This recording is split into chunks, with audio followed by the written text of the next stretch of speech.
Hello and welcome to the Birth Untethered podcast. I'm Shelley, a long-time doula, advocate and former university lecturer. And I'm Kemi, a badass birth keeper, formerly a UK registered midwife. Just a couple of rebels with decades of combined experience in pregnancy, birth and beyond getting together to share wisdom. We exist to equip birth workers, families and seekers of truth with informed choice, not fear. Come as you are, learn what they don't teach. This is the Birth Revolution and you're all invited.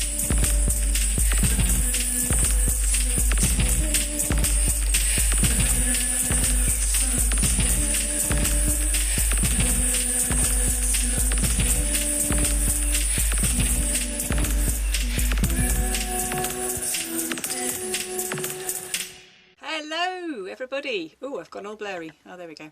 Hi everybody and welcome to season 2 episode 2 of the Birth Untethered podcast with me and Kemi. And today we are speaking about the first intervention, which is inviting people into your sphere of influence in your pregnancy, into your birth space, whether that's your partner, other family members, friends, a doula, an independent midwife, or care providers who are beholden to the institution, such as registered midwives and doctors. And understanding that inviting people into your sphere of influence, when you do that, those people have their own biases. They have their own experiences, which have the capacity, a massive capacity, to affect your birth experience for the better or for the worse. As our dear friend Sally Ann says, doesn't she, about birth partners, they can make or break a birth. And it's absolutely true. And that you need to really understand, and I think it's something that probably most people don't think about or even consider, is that if you're inviting birth professionals into your space, they are beholden to the system that they work in to pay their wages, to feed their family, to pay their bills, to pay their mortgage. And so the vast majority of them will have the institution's best interest at the centre of their ethics, rather than necessarily your best interest. Okay, so if you follow along and are happy to do everything that the NHS tell you to do blindly, fine. If you feel that you don't want to get onto the conveyor belt that means that you have a 50-50 chance of having major abdominal surgery to have your baby, actually, then you've got to really consider, is it helpful to have them in my birth space or not, or our birth space if you're sharing it with a partner, obviously. So we're going to be continuing our conversation with Tess that I so rudely broke into the middle of at the end of the last episode, who is a former midwife working in the NHS, as Kemi was, and she's going to continue speaking about what that was like for her, what happened to her when she was trying her best to be with women, as her code of conduct dictates, but not as what her superiors were enforcing. And that they wanted her to be with institution, to unquestioningly follow guidelines, even if that's what women didn't want it. And when she didn't comply, what then happened to her, how she was treated, what was done to her. And I suppose what I'm trying to say here is that understanding your rights is incredibly important in this day and age for getting the birth that you want, for being treated the way that you want to be treated, that feels important to you. You need to have the knowledge to understand that you can accept or decline anything and everything. You don't have to have a conversation. You don't have to have an appointment. You don't have to have a scan. You don't have to have a test. It is all your choice. You can choose to have them or you can choose not to have them, and you should not be punitively treated if you opt out of certain things, anything, everything. It's as simple as that. And what I would like to let you know about is that I think it's essential to understand your rights, whether you are choosing to engage with maternity services or not, because at some point you may feel you need to. Something may come up that means that you need to, even if you weren't originally intending to. Okay, so it's helpful even if you're choosing to birth outside of the maternity system. It's obviously helpful if you are choosing to birth in the maternity system. Okay, and I'm going to be very plain about this. Most of the midwives I have met don't actually understand the law, don't uphold the law, don't understand your birth rights. So you cannot expect them to tell you the truth about it, or to realise actually what their role in it should be. So I have developed a little chat, lecture, conversation, which I am going to be doing live on Saturday the 28th of March at 10 o'clock in the morning. It's going to be a couple of hours, which I would like to invite you to. Okay, it's going to be a paid event because, well, I'm doing a lot of hard work on it, basically. And I think that we need to recognise that our work should be valued. So it will include a 2-hour Zoom session with me where I'm going to deliver information about rights, about understanding coercion, why it happens, what it might look like, how you can avoid it. We're going to go through your rights to where you birth, who you choose to have with you, what mode of birth, how to register your birth if you're choosing to have a free birth. What about guidance? I'm going to talk about what the code of conducts for nurses, midwives, doctors say, so that you've got an idea of what they should be doing compared to what they might be doing.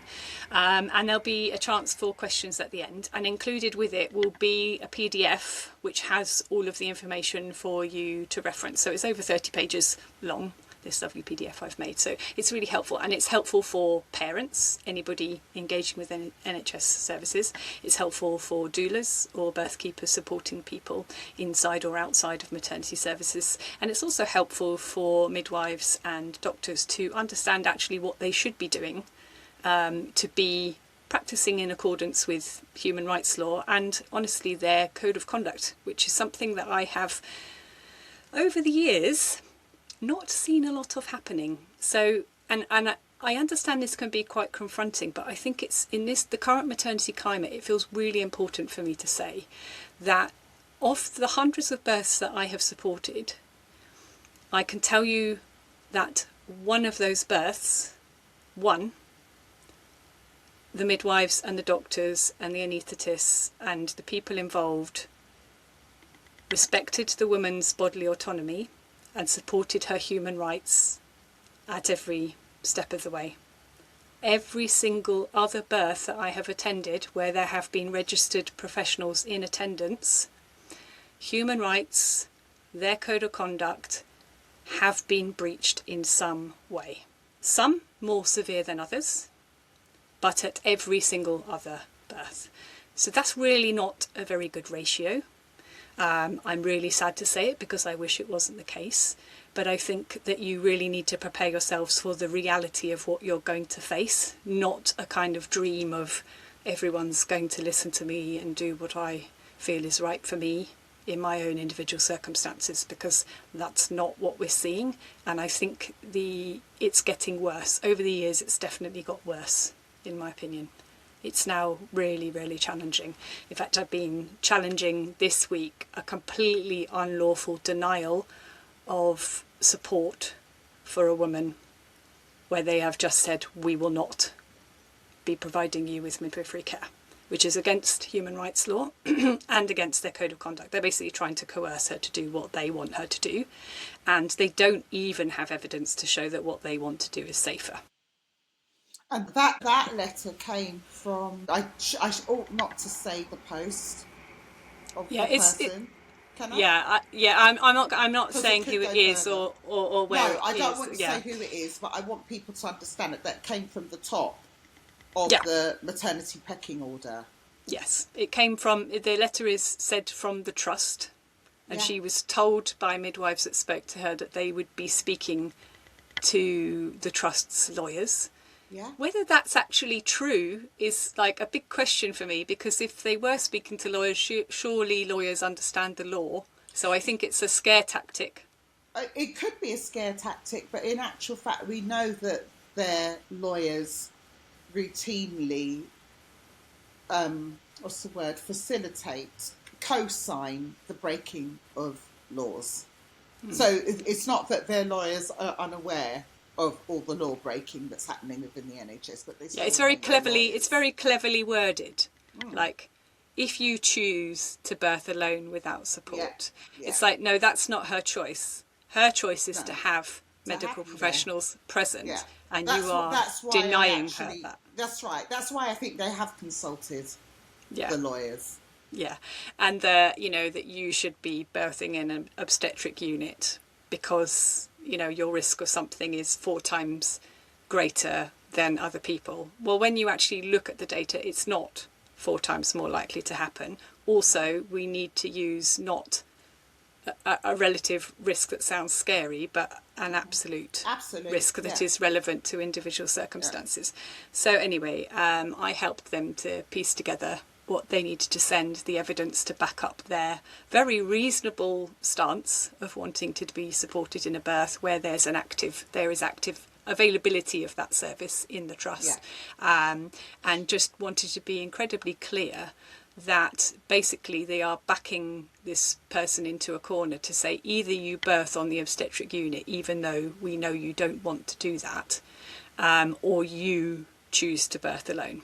Not we are removing the choice in the name of safety, but actually they're making the situation more unsafe by refusing that. So it's totally unethical, and it means that if there was injury or loss of life as a result of them not providing care, that's not okay, is it?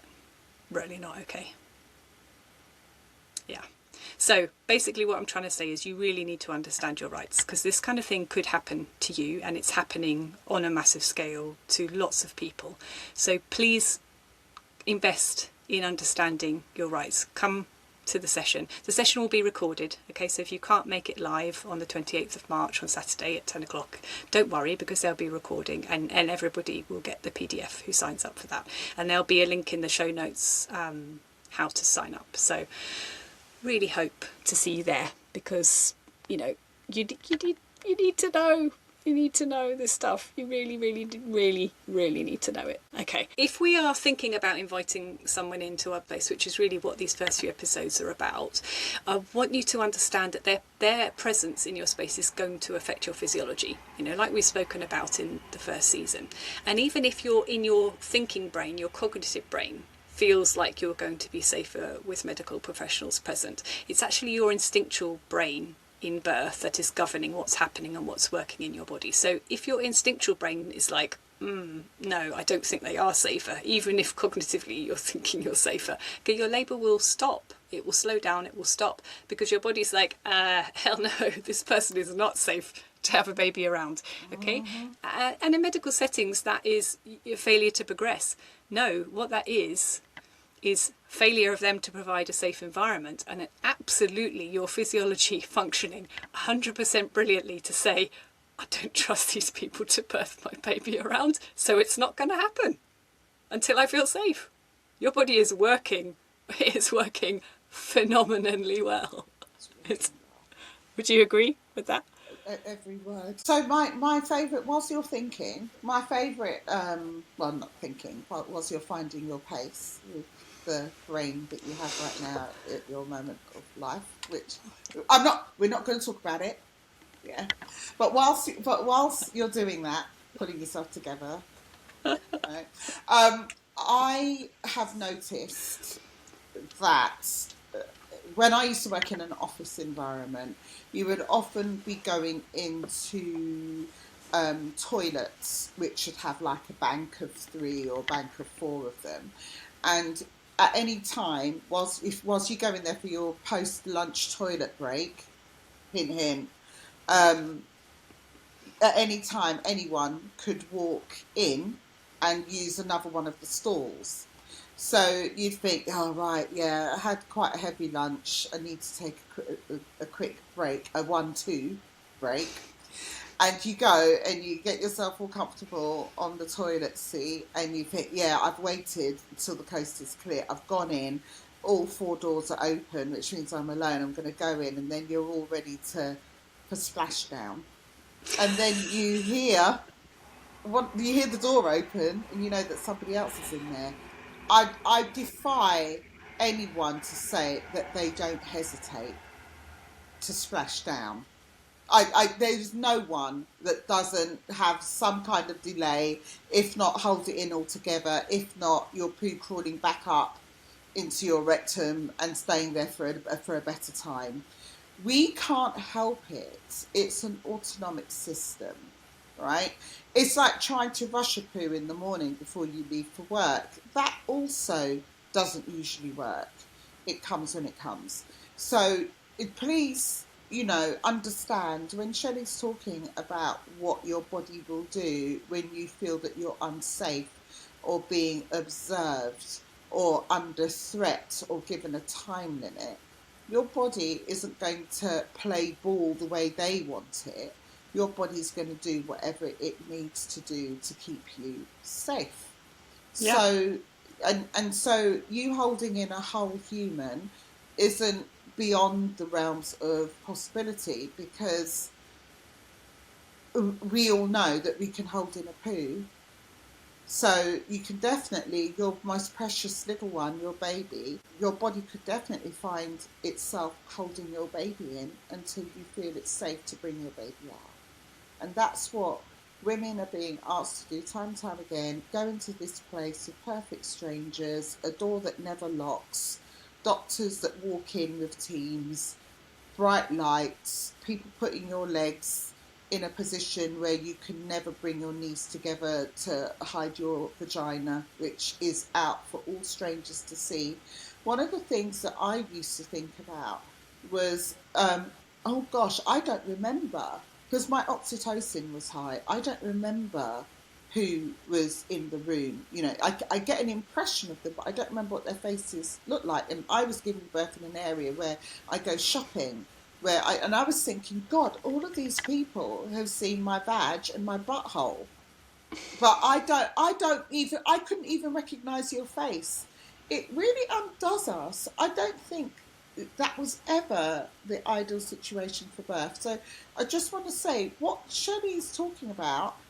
Yes, it's very scientific. Yes, there's a physiological explanation for it.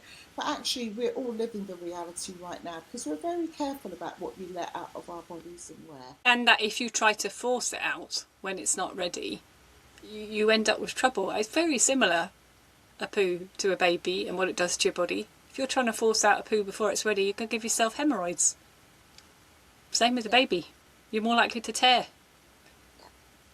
And it's not natural to have people staring, bright lights, shouting at you to do something that is an autonomic function. It's that simple.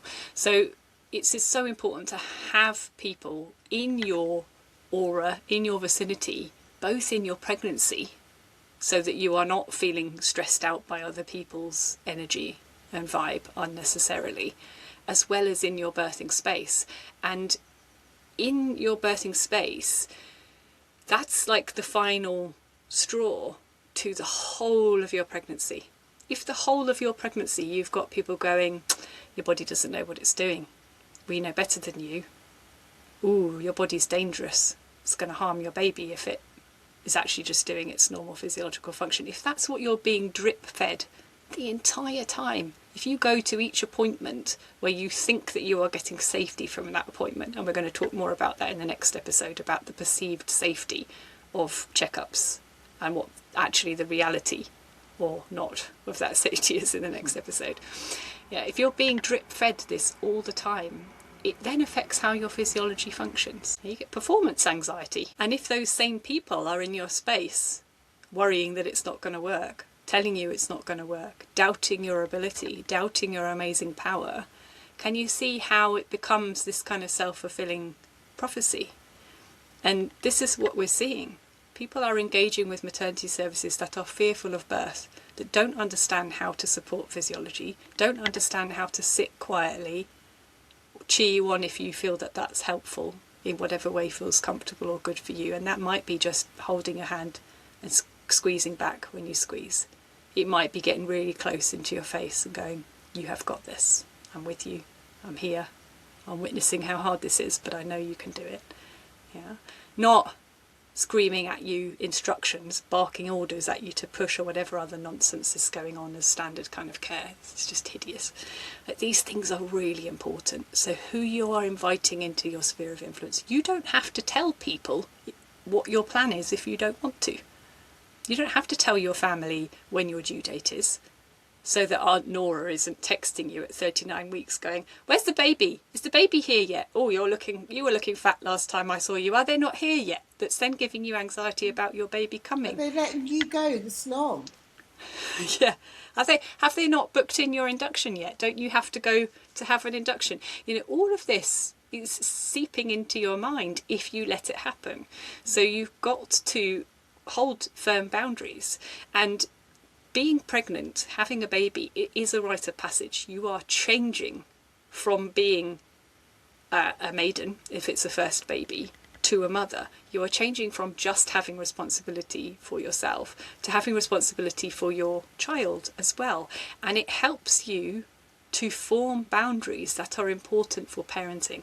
It's like training, you know, it's like a training exercise, isn't it, through pregnancy? When someone goes, you have to do this, and you go, hold on a second, I'm not feeling like that's the right thing for me at the moment. Please may I have more information so I can make an informed choice about that. Not, I'm just booking you in for this, that and the other, without you saying, hold on a second, what are the advantages and disadvantages of me having this? Because a lot of the testing that you are offered is trying to funnel you down a pathway so that you become high risk, so that you are funneled into an obstetric unit where your chances of having a physiological birth without intervention, without harm to you and your baby, are reduced significantly. Yeah. So is it the influence of friends? Is it the influence of family? Is it the influence of your partner? Is it the influence of medical professionals? How are these sitting with you? Are they serving you? When you speak to someone about your pregnancy, do you feel better afterwards? Do you feel a smile on your face when you're coming out for an appointment thinking, oh gosh, that's so wonderful, I'm really looking forward to this birth now? Or I'm really looking forward to learning this information that's going to help me to make this decision. I feel good about it. Or are you coming out feeling, wow, I felt really shamed by that appointment. They wanted to do me, and the midwife looked me up and down and gave me a, you know, bombastic side eye. What's you know, like a bit of a had the crisps. Have you, I don't know if you guys seen that comedian where she does the kind of reception things, and she's like, Julie, and oh gosh, I love her. We've got a woman in room 4, her BMI's a bit high, she says she didn't eat crisps for breakfast.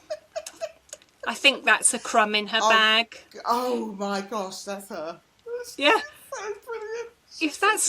If that's what you're getting, is that what you want?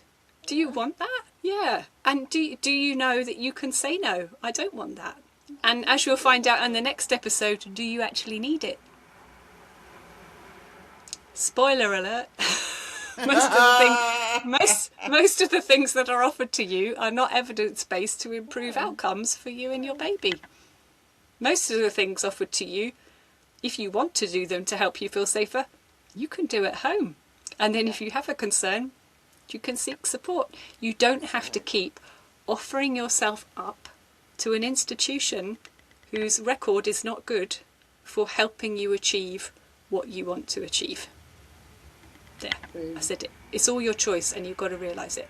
And, you know, in this episode, we're going to continue listening to Tess, just to try to give you all an idea of the pressures that people working in an institution are under, to help you to understand that for the vast majority of people, their loyalty is to the person who pays their bills. It is not to what feels right and good for you, because they get bullied if they try to do that, because they get ostracised, because they get their careers limited, because they lose their jobs. And for most people, that is more important for them. And that's a psychological phenomenon. We have plenty of psychological experiments to show that people would rather go with what the authority is telling them than use their own initiative, even when they believe people's lives are at risk. You know, there's that experiment where they had people come in and there was a person with a white coat and a clipboard, and that they were told to give electric shocks to somebody in another room with a dial, and they kept being told by the turn up the dial, and it got to a point where the dial said, if you go beyond this point, it's fatal. you know, and I think they could hear the person screaming when they gave them the electric shock in the other room. Yeah, it wasn't real electric shock. They didn't actually get anybody, but the people didn't know that it wasn't real. And the vast majority of people turned the dial, pressed the button, turn the dial, press the button, and crossed the line. So we need to understand that when people are beholden to an institution, they will cross that line. They would rather coerce you into something that makes them feel comfortable or makes their superiors feel comfortable than support your choices. Okay, so you need to decide, is that what I want for my pregnancy? Is that what I want in my birth space? Yeah, or that understanding that if you engage with it, you need to hold really firm boundaries. You need to be very clear about what you're going to accept and what you're going to decline, and if you want discussions about it or not, which you have the right to do. Yeah, but you got to understand that. And taking that responsibility in your pregnancy means it's going to be easier for you with your children, and you are going to prevent harm happening to your children just as you have prevented harm happening to yourself. Yeah, and if you feel you can't do that alone, get support to do that. Yeah, doulas, we've got a lot of evidence to show that doulas help do that. Okay, and that's why there's so much discomfort in maternity services and in the media at the moment about doulas, because we help women to feel supported in their autonomous choices. We help to elevate your voice. We're not putting our ideas on you, okay? We're not forcing you to go down a different path, but they think we are because that's what they're doing. If you are so used to saying to a woman, okay, let me do this for, you know, as I say, let's take vaginal examinations. Let me do a vaginal examination. No, thank you, I don't want that. Well, we really need to know where you are in order to admit you. Okay, so you've got one no, ignoring the no. Okay, in any other situation, someone saying I want to put my fingers in your vagina, you say no, that means no. It doesn't mean I'm just going to increase my need, in my, you know, letting you know my need for doing it, irrelevant of your needs. I'm going to keep pushing it. We recognise in any other kind of situation how that's not okay. We need to recognise it's the same in maternity. Your midwife or your doctor have as much right to put their fingers in your vagina as you do theirs. Yeah, that's it. It's as simple as that. It doesn't need to be any more complicated. Okay, if you are happy to have a discussion and you feel like they may be able to convince you, that you feel like maybe there might be a reason why I might want that, it might help me in this situation, you can have a discussion about it. But if it feels like it's not going to be helpful for you and you don't want a discussion about why it's going to be helpful for them, you don't have to have that discussion. They should just document it and that be it. Yeah. And if you are inviting someone else into a space like a doula, okay, it's really important to have a good chat with them to see, are they able to support you in the way that you want? Okay, so it may feel very important for you that they can help elevate your voice, that you know that when you see someone with a white coat, you're like rabbit in headlights. Yes, I'll do it, whatever you say. Yeah, you might feel that you do that, but that you don't want to do that. And like Kemi was saying earlier, that's a physiological response in our body. We can't help if we go into fight, flight, fawn or freeze mode. It's not something we can cognitively control in stressful situations, the majority of people. Some people do training to be able to do that. They teach themselves how to do it, but it is not a general skill. And if the stress is high enough, you will tip over into that mode, whether you think you can control it or not. So having somebody, you know, some doulas are really happy to say, okay, you feel like you definitely don't want this. I'm very happy to make space for you. If someone offers that to you, and you start saying yes, I'm really happy to say, are you sure you wanted that? Because I know we had the discussion beforehand that was a definite no for you. Are you feeling that it's still a definite no? Are you feeling you definitely want to yes? Do you need a bit more time to think about what you want to help you feel safe? It's not urgent right now, is it? Can we have a few minutes to discuss it? Yeah, to create that space. Okay. And for any medical professionals out there, that's not the doula being awkward. That's not the doula blocking you. That's not the doula causing a problem. What that is a doula making space so that a woman can decide for herself what she wants. Yeah, makes no bones to me, really, if she has a vaginal examination or not, but I want her to understand what the risks and benefits of that are, like you're supposed to be doing, but are not doing. I mean, I'm really mad at the moment, as you can tell, because I've had too many human rights violations. Disgusting. Too much. Yeah. It's got me raging. All this crime, anyone who's awake is going to be annoyed. It's just all this crime. Yeah. Happening It's to not vulnerable okay. people. Yeah, it's not okay, and I'm going to stand up for it. And and I know that I'm going to get thrown under the bus for it. I know that midwives come in and assume that I'm feisty and horrible, but ones that have actually worked with me recognise that what I'm doing is trying to create a safe space for the people, for the family that I'm caring for, And if you have a genuine medical concern about that person, you can, and they're not listening, they don't want to listen to you because they don't trust you, because there's no continuity of care, or because you've come in all guns blazing and they feel put off guard by that, you can speak to me outside and say, look, this is my genuine medical concern. I don't know how to say it to this family. I haven't had continuity of care with them. I don't know how to convince them how worried I am. Tell me, and I'll go in and say and voice your concerns. It doesn't mean I'm going to agree with your concerns. It doesn't mean I'm going to force them in a way that you're trying to force them. But I'm happy to do that, to help create a safe space so that people feel heard both ways in a fair, just and ethical way. Yeah. So if you're interviewing doulas, make sure that if you feel that's important for you, that they feel they can actually do that. Because some doulas really are there just to mop a brow, hand a drink, sit quietly in the corner and not call out human rights abuses. And some of us will be like, hold on a second, does that feel okay for you? Yeah. So you've got to find the one that feels right for you, because you might want to just go along with everything you're being told and blindly go down that route, and that might be, not all of us are ready to take the blue pill, some people just pill. Oh, the red pill, is it the red pill? Yeah. Some of us just want to blindly continue thinking that everybody's got our best interests at heart, and that's okay. That's okay. If that's where you're at, well, if that's where you're at, I feel like that's... Then you can't do anything different, exactly. Yeah. But you can create the space, can't you, to say, feel okay. Are you absolutely sure that's right for you in this moment? And if it's right for the person in that moment, your lineage isn't ready to evolve right there and then. Yeah, it's that serious. If you're going to keep going along with this industrialised conveyor belt, you're not really doing your best for your children. But I digress. It's important not to get your kind of scaremongering information from people who have never supported a physiological birth. So what I mean by that is doctors and hospital-based midwives who don't know how to support physiological birth. If that's what you're aiming for, speak to someone like me or Kemi, or other people offer services who support physiological birth, understand how to do it, and have high success rates in doing that for people, even when they're engaging with medical services to help them. Tess, who we're going to speak to dive back into in just a moment. And that if you have questions about things you're being told, that you're not feeling you're getting the answers with, please book time with one of us to talk it through. Whether you are a parent, whether you are a doula supporting a parent and you're not sure yourself, we've all got different knowledge levels, experience levels.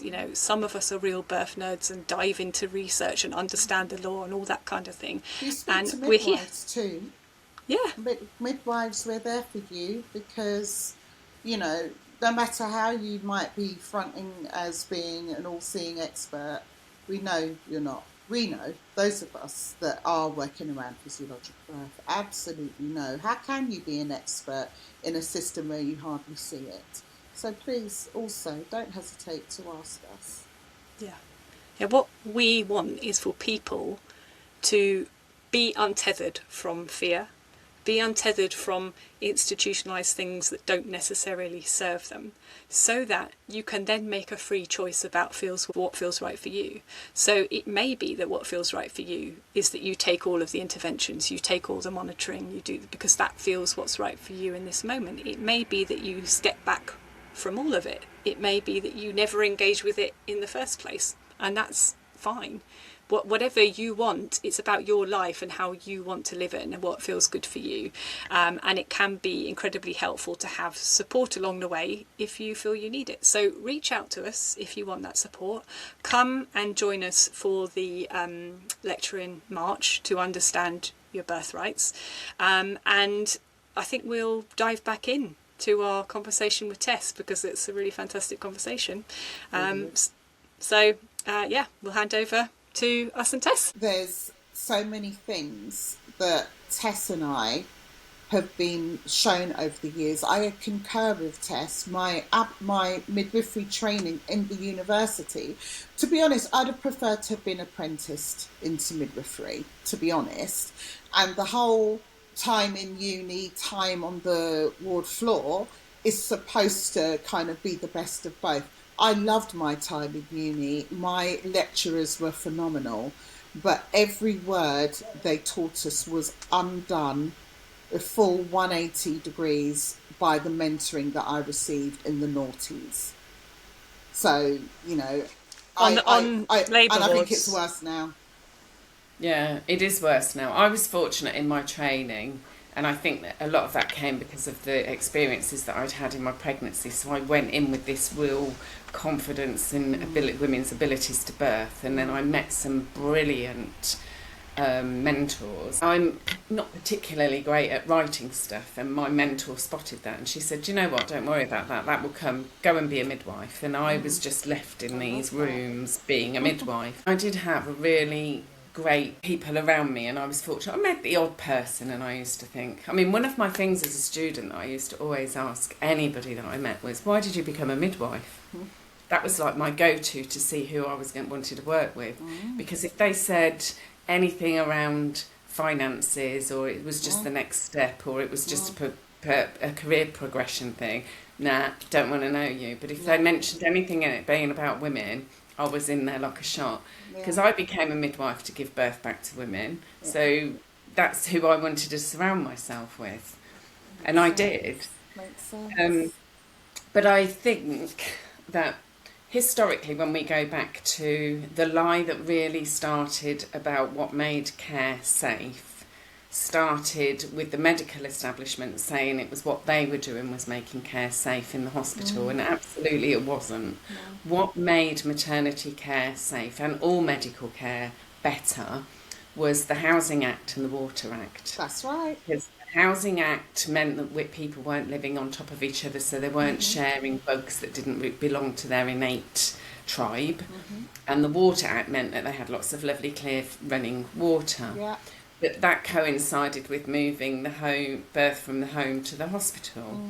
And the lie that they sold to the women, especially to those that maybe weren't of wealth, was that they could come into the hospital and they would be clean and safe and have 10 days where they would be nursed and looked after and cared. Well, if you've got 5 kids at home and you're living in an element of poverty, you're going to go into that hotel.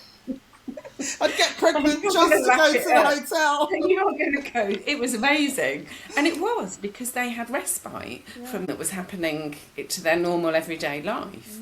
Well, if you look at how that has now completely turned to, you come into hospital because it's the safest place to be, but you get you can only sit on that bed for I think it's an hour and a half after you've had a normal birth, and you get 6 hours in bed after a caesarean section, and then you're out. It's completely turned. And we've actually created this whole medical emergency stuff, and we're caring less, you know? Yeah. And it blows my mind. It absolutely blows my mind, because women deserve to be loved, to be nurtured, to be cared for, to be honoured for this amazing thing that they've produced, a whole human being, which is a miracle in itself, and a fucking organ. And that organ is their organ that they should be eating and utilising to repair their health after this extended pregnancy, not giving it up to somebody who can go and make some makeup out of it. Come on. But the disempowerment that women are feeling through the words of language and using the word fear and we don't know. Well, if you don't know, don't say anything. That's right. You know, That's right. if you don't know where the We don't bleeding know. is, Yeah. don't mention it at all Shall then, we because just unless you know what do you're the talking work? about, shut the fuck up. And I don't know. It's gone into this crazy entity, and there's this big divide, I believe, now where women are beginning to step back into their power and own what they're doing, and you know, the very fact when they start their pregnancy, they get absolutely no advice at all on their diet and lifestyle. You know, they don't get told that you need to eat a rainbow of colour of food in order to get the pot of gold, because if you eat a rainbow plate of food, all of those different vitamins and minerals are met in that rainbow of colour of food, and they all interact with each other to keep the next thing going. So, for example, if you've got a low iron level, the go-to from a medical establishment is to give them some iron tablets. Well, iron tablets are a waste of time if you've got a low vitamin C. Your diet isn't particularly great, and underpinning all of those vitamins and minerals is having a really high protein level. They should be told, what's your protein? How much protein are you eating? That's You've got right. low iron levels. Let's That's look at your right. protein levels and see if we can up your protein a little bit. You know, let's see what your vitamin C are doing, because your vitamin C will help you get the richness out of the iron that you're eating. But that's and not by what the way, medicine's about. No, and by the way, our iron supplements are just basically the cheapest shit we can give you. They're not readily absorbed, and they'll make you feel awful. There are much better sources. Ferrosulfate. Yeah, ferrosulfate, we all know, constipates women. You know, do you need to be constipated when you're growing a whole human? We're probably going to need to do another episode on all of this, because personally, I believe that they have intentionally left all this health-giving advice out of their care, so that you can just end up in theatre when you're at your most vulnerable at the end of the pregnancy. Or even it's left out of their training, isn't it? Labour. It's not in medical training, nutrition and dietetics. It's not there. Yeah. So they don't have the knowledge. But do you need medical training to figure out that the only way a baby is built is from what's inside of the woman? Like, do you need a degree to figure that out? No. No, but if you've got a degree, you can minimise other people's inherent knowledge about things and make it all about you. Is that what the degree is for? Yeah. Well, I don't know. It might be. Yeah, exactly. I know more than you. Let me use some big language and some institutional, acronyms and things just to confuse you, so it makes you feel like you know less than me, and then I can control you more. I can coerce you more. I can get you to do what I want more. Bar my friends that are obstetricians, everyone else is an obstetrician, as far as I'm concerned. And I think you've got to prove. You've got to prove that you are. You've got to prove that you are worth respecting. That's what I think. Just because you've got a title, just because you've done a degree, doesn't make you good at what you do. It doesn't make you understand everything, and if you think you know everything, that makes you really dangerous. It's what I call, when I used to do teaching, unconscious incompetence. Yeah. So you are completely unconscious of the incompetent things that you're doing, and we've spoken about many examples of this today, where people are saying, "Oh, you have to." Midwives are saying you have to do this. Doctors are saying you have to do this. And when you say, "Well, actually, that's not what I understand from the evidence. This is what I understand. Here's the evidence that I've read," and then they try to gaslight you more, rather than going, "Oh, okay, actually, yeah, what I've been telling you isn't true. You're right." Occasionally, it happens. I've seen it a few times, and I'm always like, I'm sorry, did you just admit that what you said was not true? Did that actually happen? Why are you saying it in the first place then? Where's that coming from? From the institution, like you're saying, Tess, because it makes it more convenient and easy for the institution, not because it makes it safer for the person. And I think part of me feels very sorry for people working in an institution. Part of me has an empathy for them being in a difficult situation, but part of me is so mad that people are prioritising that, being with institution for whatever reason that is, and often, it's keeping a roof over your head or what have you. over actually being a decent human, because that's what's happening. And when you are being a decent human in that setting, as you both have been, you are then punished for that. You are hauled up on, I don't know what the institutional things are called, but, disciplinary meetings and stuff. And so I can understand why people fear supporting women, because they fear being disciplined, because they think they can't they can't do that. They can't have a life outside of that. And so part of me was hoping in this episode that the fact that you two have both made careers outside of that institution, when you realise that you tried to make it better in there, you tried to make things better for women, you fought tooth and nail, even though you were being shat on from left, right and centre, to try to make things better, when you realise actually this isn't serving me anymore because I'm not able to serve women in the way that I've come into doing this, you have managed to do other things with your lives that mean you can still put food on the table, but that you're not having to compromise your integrity, to compromise your humanity by minimising other humans, which is what we have described very clearly as happening here. So this is really I would love for you to explain a little bit more about what made you come to that decision, but also people out there who are in the NHS, who are listening to this, who are doing these things to women, when you really honestly sit down and look at your practice and how you're behaving, I want you to really reflect and say, how can I make things better? Can I do it in this institution, or do I need to do something else? Because we cannot keep doing this to people and pretending it's care. It's abuse. It's institutional abuse on a massive scale. It's not okay. It needs to stop. So can you stop it in your work? Can you all get together and say, we are no longer going to do that. It's not ethical. It's not okay. I'm not having it. And if you can't all get together and do that, then why do you want to be associated with those people that want to do it? I'd be embarrassed. I'd honestly feel really embarrassed to call myself a midwife if I knew all of my colleagues and my superiors were just doing the things that are happening every day in institutional settings. And I wouldn't stay there. I know I wouldn't stay there. I know you guys haven't stayed there, but people obviously are. How do you sleep at night? What do you do? I think there's I had an interim head of midwifery. I'd taken out a grievance because of the things that had been going on.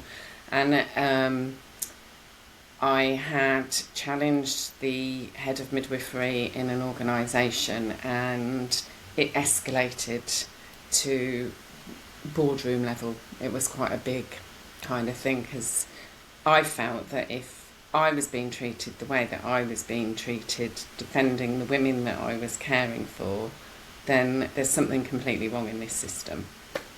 And something happened, and the head of midwifery got moved on very quickly, and we ended up with an interim head of midwifery. And I took my thing to her and I said, this is what's going on, and this is all so wrong. There was a whole lot of stuff that I'd identified that was blatant lies, fudging, not real stuff. I was auditing stuff, and so I took it to her and I said, look, this is what I'm talking about. This isn't honest. And she kind of said no, and I talked to her about where I was and what was going on, and she went, absolutely, 100%, I will support you, you're absolutely right, but please don't let midwifery define you. And it landed on me really weirdly, and I couldn't work out why that resonated so heavily in my body, and it was because I was allowing midwifery to define me as a person. And that's where I think that midwives are, that they think that defines them as a human being. And I was doing that. I felt that who would I be without being a midwife? I wouldn't be able to do the things that I'm doing for those very few women that I can hold this wonderful space for. I wouldn't have the opportunity or the chance to be able to do that. And I had this massive, amazing gift that I can share with people, and I couldn't be in that arena to do it. But I think that was because I was hanging on to my 90s person midwife of who I was and how I lived, and I'd found myself sucked into this vacuum of place because things are introduced very subtly without anybody knowing, and before you know where you are, you're giving that information out because there's something else that's come in and something else that's come in. And then, so it's ever so subtle, the way that it's insidiously encapsulating a lot of these midwives. And I know a lot of midwives would look back and go, that's not how I started my career. In fact, most of those midwives now, I believe, are left. And if there are any long-standing midwives in there with that real core midwifery value, they are being eradicated because they want obstetric nurses. And they will guise that up as a midwife's role. And those midwives, a lot of the midwives don't know any different. If you've trained since 2016, since that massive implicational change that I talked about, you don't know anything different. What you think you are doing is good because you've been sold this story that you're here to save people's lives. But you're not saving people's lives, you're causing more harm, but your belief system is that you're doing the right thing. You want to become a midwife because you want to support women in that birthing arena. You know, and you might as a student go away and look at this and look at that, but unless you're really strong-minded, you'll very soon be eroded into the obstetric nursing. The charts that they introduced, the measurement charts, disempowered midwives from being midwives. It became about a task.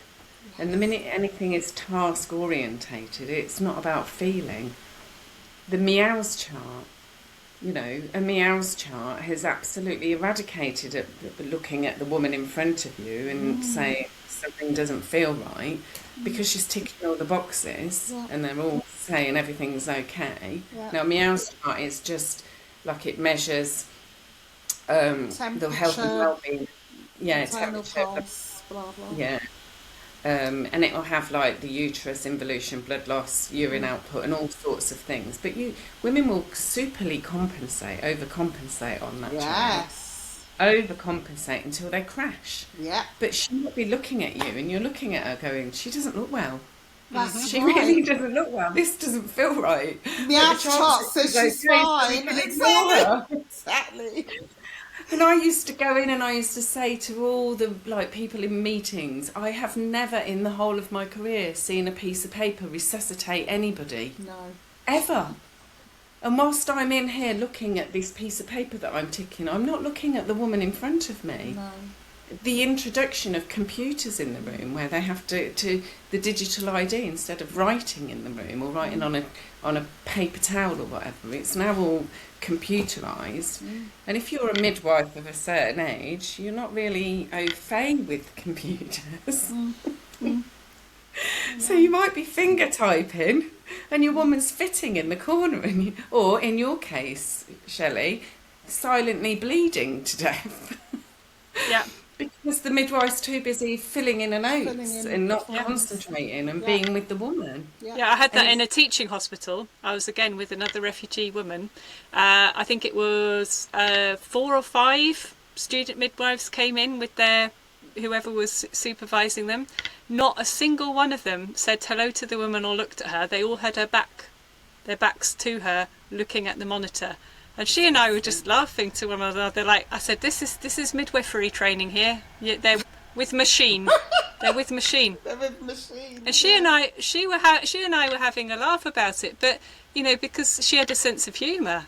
But I mean, for a vulnerable person, if you're there in a room and people come in and just stare at a computer with their back to you, and they don't even say hello or anything, it's not midwifery, what midwifery should be. It's just really not. And it's very, very sad because I hear you, Tess, that people feel that they're fighting for a dream or a whisper of something that no longer exists. And what I see is a lot of aggression towards me as a doula. Often people who are, willing to admit it say, well, it's because you get to do what I thought I was going to do. Yeah, the jealousy. And I don't get to do it, so I'm, envious of that. And other people, it's, well, because you're threatening my job, because you're questioning things, because they're thinking that their job is something that it shouldn't be. and it doesn't feel right, and that dissonance is starting to, you know, make a kind of eye twitch. Yeah, it's tricky, isn't it? It's really That's tricky. why I got targeted so much, was because I was highlighting what we ought to be doing is in midwifery care, and others weren't doing that. And it, you know, midwifery is an art. Well, it was when I started my training, it was an art, and we were all artists coming in, painting our own pictures, and we all respected each other and their approaches in the best that we could. Now, because it's got quite a definitive role of obstetric nursing or midwifery, well, if you are a midwife and they're doing obstetric nursing, either you're wrong or they're wrong. That's the way they look at it. And because you're highlighting that they're not doing the things that you're doing, they're going to pick on you, especially if you're a bit more of a lone wolf in that sense now, because there's more of the obstetric nursing than there is of the midwifery. Right, way more.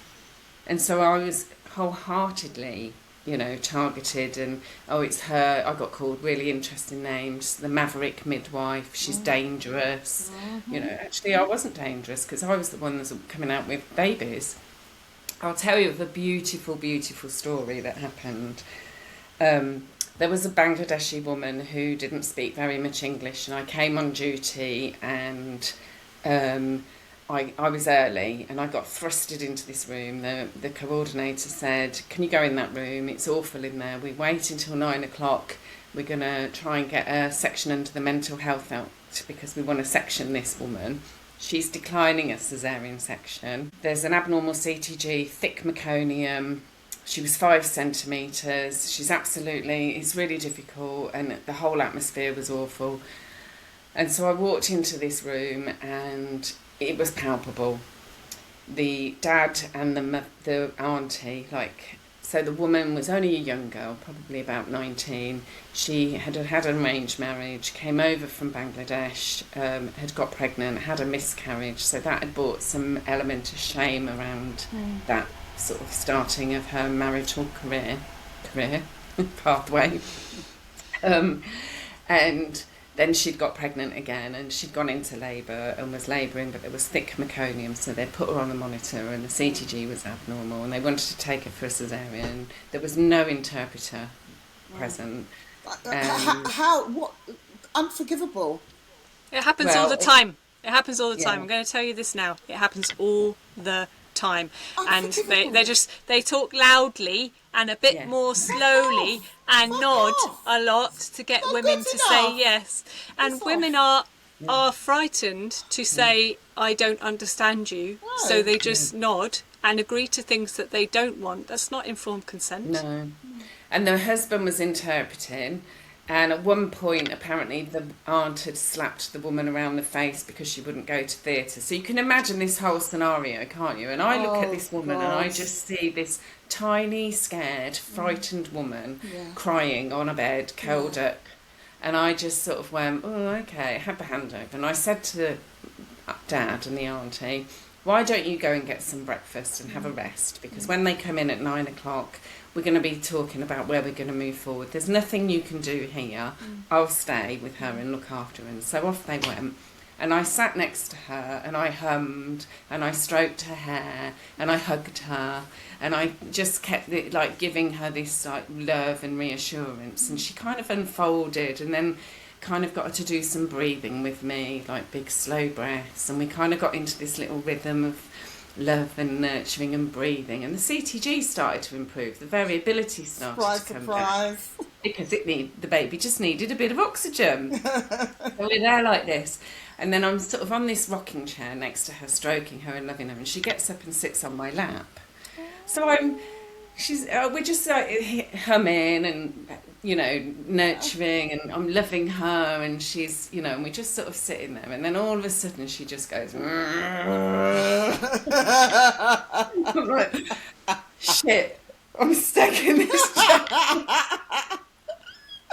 Oh, so I just I've got look at her going, goosebumps. "You're it's okay, it's beautiful, So keep primal. going, everything's fine. And then she just produces this baby crying out from under her caftan, and just is like, it was beautiful. So primal. And it was a tiny little baby, and it was wonderful. I managed to encourage her to get over to the bed, and I tucked her up with the baby, and then the placenta came out, and so when they were all having their big ward round, all like gossiping and going, what are we going to do in room 7? What are we going to do? I walked past with the placenta.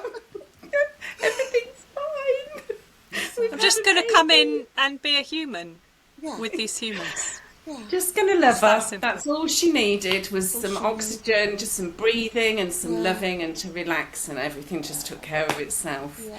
You know, but I came out and somebody said to me, oh, look at you covered in blood, don't you feel disgusting? And I was like, no, I feel absolutely elated. Yeah. I want to be sweaty, covered in blood. I love and this. Yeah, exactly.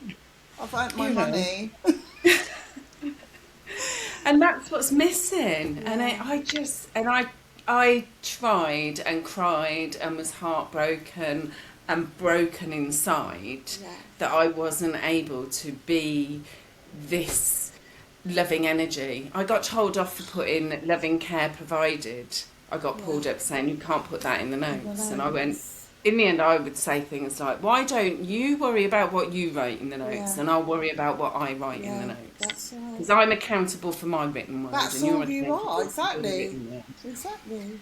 But then I was perceived as being argumentative or aggressive, and it's like, I'm not being argumentative or aggressive. I didn't come up to you and go, I don't like the fact that you've written that. I would never judge anybody's notes. It's not my place to, you know?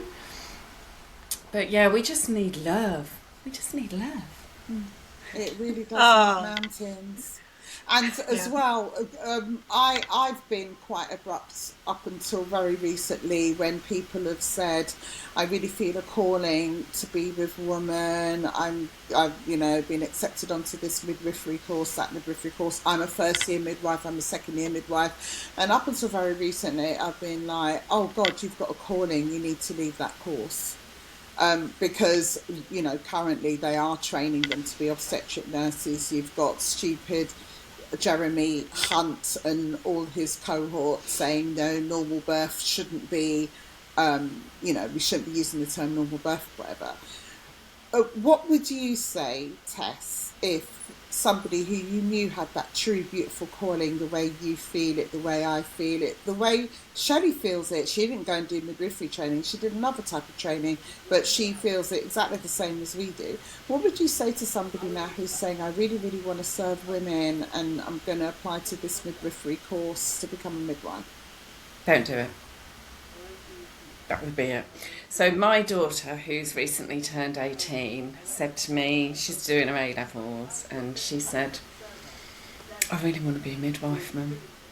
And I had to ring up my friend Ellie, who is still a midwife and still in the NHS, and bless her cotton socks, she's doing an admirable job, but she recognises that she's dampened doing what she's doing.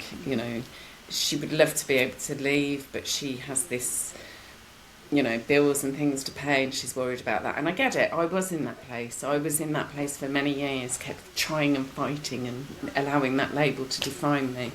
But my daughter has said that she wanted to become a midwife, and I was like, she showed me her statement that she needs to write the course, like her application statement. And it was beautifully written, and there was so much huge honouring towards me as a midwife, like my mum's a midwife and I love the way she is with women and the things that I've seen and all the rest of it, and my heart was swelling, but it was also breaking at the same time. And I just sort of said, I don't think midwifery is what it used to be, babe. It really isn't, and that's why I've left. I didn't want to leave midwifery. I wholeheartedly love to have remained with woman. I said, but I couldn't, because me being with woman means actually being with the woman, loving her, breathing with her, looking at her eyes, listening to her when she looks at me and says, this doesn't feel right, and then I can go with my expertise is okay. Explain to me what you're feeling. Why doesn't it feel right? Where are you feeling that uncomfortableness? And if it's, I don't know, I just don't feel safe anymore, then we need to do something about that. We need to make you safe. Let's move to a space and a place that you're going to feel safe. And I just sort of, I summed it up in a term, and I said, you know, when people of church and religion get really ingrained and extreme within a religion, they become do-gooders. You know what I mean? They become do-gooders, like they interfere. Yeah. They're not being good, they're just doing it. You get the indoctrination, don't you? The indoctrination of what is right. That's what's happening now. Care is do-gooding. They're doing too much. You know, they're not doing good things. They're just doing too much. They're do-gooding. And I said, we could go back to keep it simple, stupid, like really go back to the basics and keep it really simple, where it's like respect and honour and love, and let's get people eating well and healthy and get them in a good environment and give them the confidence to listen to their inner voice and connect with themselves. Then we're doing true midwifery. Then we're doing true with woman. So yeah, anyway, she has withdrew her midwifery application. Congratulations. It's like when my boys, when they were very, very young, they crossed their minds that they might want to join the army, and I said, mate, like, it's not the one, not with the governments you've got at the moment. You're not fighting the battle you think you are. So we're on the same page with that. I am very involved. Like, I'm going to be lecturing at Vanessa Brooks's initiative, her midwifery school in Spain. Billy Harrigan in the US, she's growing traditional birth companions. There are a few things springing up. We've got our lovely Evany Lynch here in the UK. We've got Joy Horner. I do believe there's plenty to be getting on with. Like, even Shelley hosted Reteach Breach conference, really powerful, because yes, I'd had breech experience attending birth, and I'd been to courses of Mary Cronk, God bless her. But it was really nice to be doing simulation work with different scenarios with a titan like, Stuart Fishbein, Dr. Stuart Fishbein, amazing. There's plenty to be getting on with. We've got other people. We've got Deborah Rhodes teaching breech up here in the Northern Hemisphere. We've got, what's her name? Sasha, but she's teaching it in Australia. There's so many chefs, Kirst teaching it online and going around. Reteach Breech, but also Breech Without Borders. Just for anyone who's actually wanting to be with women again and serving them, please look into these other options. I'm not trying to kill your dream, neither is Tess. Please look into these other options. These are ways to meet your calling. The well-trodden path of establishment, maternity or midwifery training isn't the one. They're trained, it's been, what's the word? They've not hijacked, what's the word that we've been used? They've been compromised, Tess and I would say. These institutions have been compromised. To get the real deal, you just have to dig a bit deeper, speak with one of us, keep listening to Birth Untethered podcast. These sessions have hugely been about assisting not just parents to untether themselves from harmful birth systems, but also those of us that are serving in them, the vicarious trauma that we're opening ourselves to, the way we fail ourselves and our families when we go somewhere for hours a day that is crushing our souls.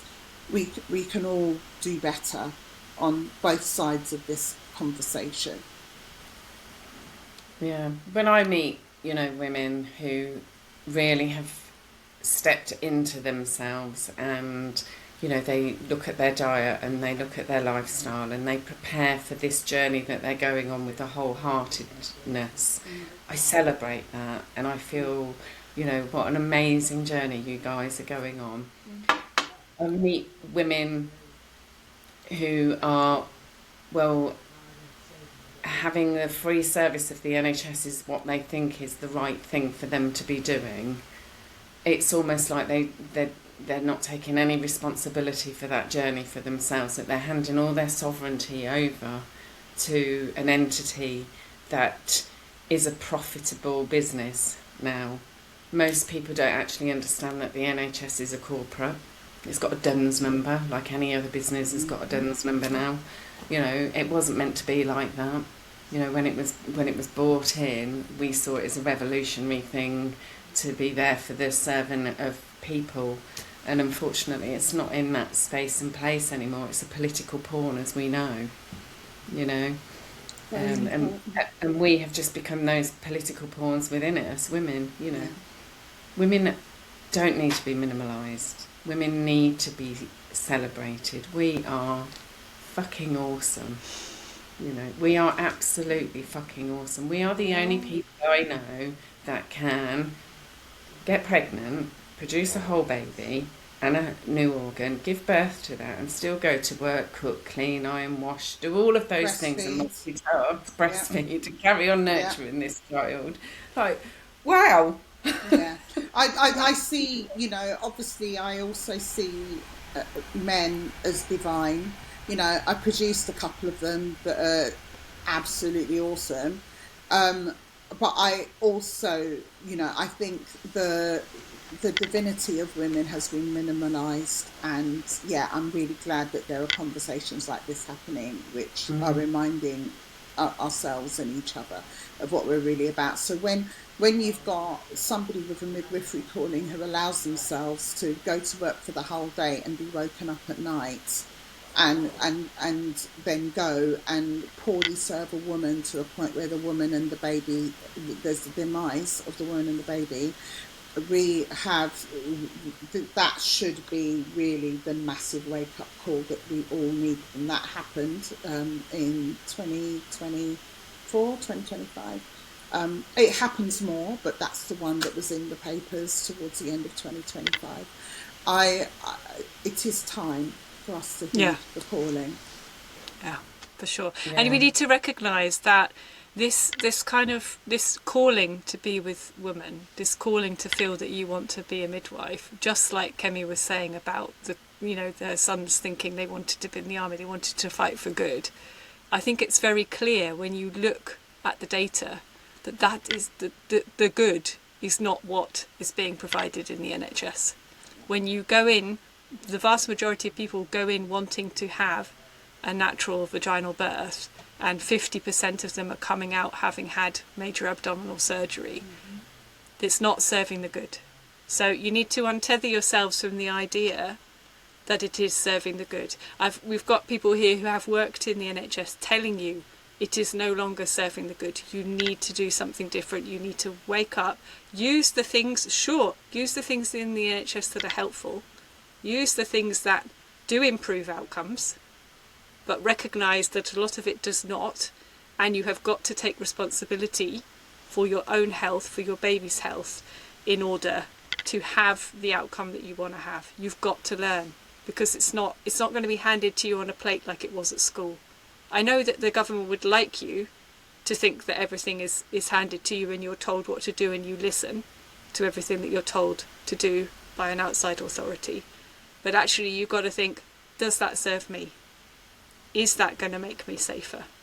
Do I need to speak to someone who isn't incentivised by that organisation to understand, is that really right for me?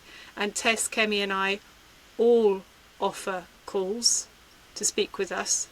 Okay, so if you have questions and you feel you're not getting the right answers, you're not being given the right information, you're not able to even ask the question because your question is minimised and dismissed like a lot of people are feeling, please reach out to us. And please understand that it is okay for women to charge money for their services. It is okay for women to want to be able to put food on the table for their children, even if they don't work for an institution.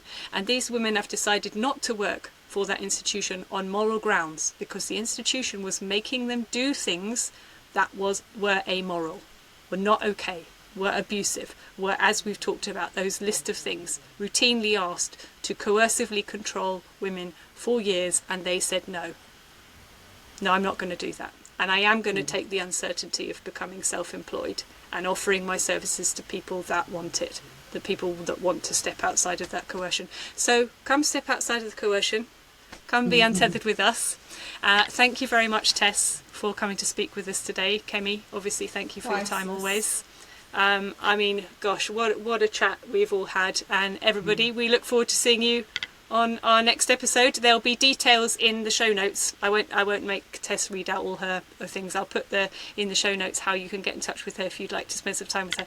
And can I just say that she has talking to us before the show as well as what we've recorded today, and has dropped some absolute gems here.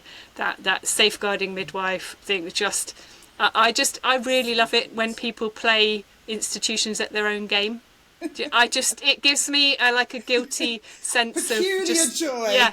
The dark side of me really embraces that. So I just want to really thank you for that little snippet in particular. It was brilliant. My other favourite sentence is, can you tell me what crime is being committed here? Because you're committing the crime by enforcing. Yeah. You know, yes. And it's the only time that women are expected to say yes to anything, isn't it? Do you know what I mean? Like, we're allowed to say no to things to our body because that's our body, and we're teaching our children to say no to things that are happening to their body. But in that moment, we have to say yes to everything. In maternity care. In any other situation, somebody's saying, I want to put my fingers in your vagina, you say no. Oh no, but I really do. I really want to for me, because it helps me feel good. I'm going Let to me get do it. Daddy obstetrician in. I'll call him in so he can put his fingers up your chuff. No, it's like no. This is violence, obstetric violence. You just do say mine. no. You do mine if I can do yours. Yes. Yeah? Yes. Yeah. Come and be untethered with us, everybody. We will see you next time. Thank you very much. Bye-bye. Thank you. Thank you for having me. You can sign up to the Birth Untethered mailing list from the link in the show notes. Become an Untethered Rebel, support the show, and join the growing community that meet together online each month to share collective wisdom, support one another, and also to receive extra resources that supplement podcast episodes. The information shared in this podcast is for educational and informational purposes only and should not be construed as medical advice. The views and opinions expressed by guests are their own and may not reflect those of the hosts. This content does not replace professional medical